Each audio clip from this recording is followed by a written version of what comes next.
We cramped ourselves onto benches, feeling stiff and oversized in our outdoor dress.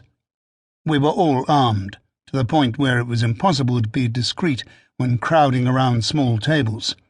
If we tried to pretend we were just carrying Lucanian sausage rolls, someone would have his private shorn off by an awkwardly placed sword blade. We arranged ourselves with care.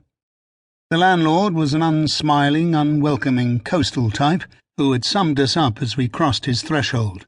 We were just closing." We must have brought in a suggestion of imminent violence. "I apologize." Petronius could have used his official status to insist we were served, but as usual he preferred to try his charm first. His brevity probably screamed law and order. The landlord knew he had no choice. He served us, but made it plain that he hoped we would be leaving quickly. It was too late in the night for trouble. Well, we agreed with that. There was tension in all of us. I noticed Martinus, the cocky bantam who was Petro's second-in-command, took one deep swig of his drink, then kept going to the doorway and staring out. The others ignored him, fidgeting. In the end, he parked his rather jutting backside on a stool just beyond the threshold, occasionally calling in some remark to the rest, but watching the waterfront. In Petro's troop, even the tame annoyance was a decent officer. Petronius and I ended up at a table to ourselves. He had strong bonds with his men. He always led from the front. He pulled his weight in routine inquiries, and on a surveillance he mucked in as one of them. But he and I had been friends for a long time. Between us were even stronger links, forged from when we had met at 18 and shared a legionary posting to one of the grimmest parts of the empire while it was earning dismal fame. Britain in Nero's time, with the Boudiccan rebellion as our special treat. Now, although for long periods we often failed to meet, when we did, we would pick up straight away, as if we shared an amphora only last Saturday. And when we entered a wine bar with others, it was understood that we too would sit together, very slightly separate from the rest. Petro gulped his wine, then visibly regretted it.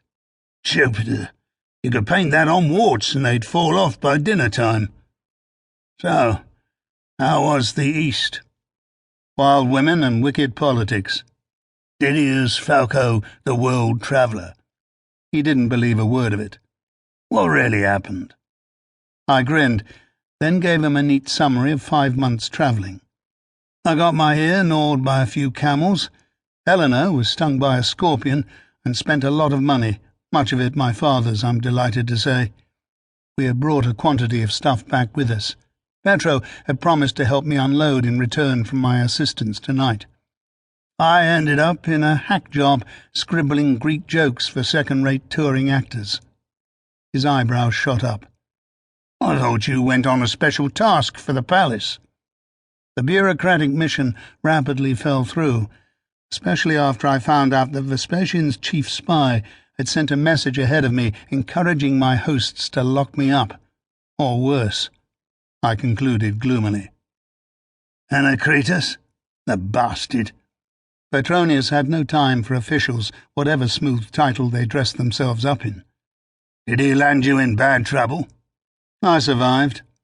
Petronius was frowning.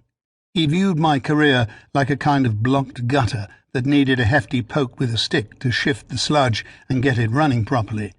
He saw himself as the expert with the stick. "What was the point, Falco? What's in it for Vespasian if he destroys a first-class agent?" "Interesting question. In fact, there could be several reasons why the Emperor might feel a foreign jail was just the place for me. I was an upstart who wanted social promotion. Since he disapproved of informers, the idea of letting me wear the gold ring and strut like a man of substance had always rankled. Most of the time he owed me money for my undercover services. He would love to renege.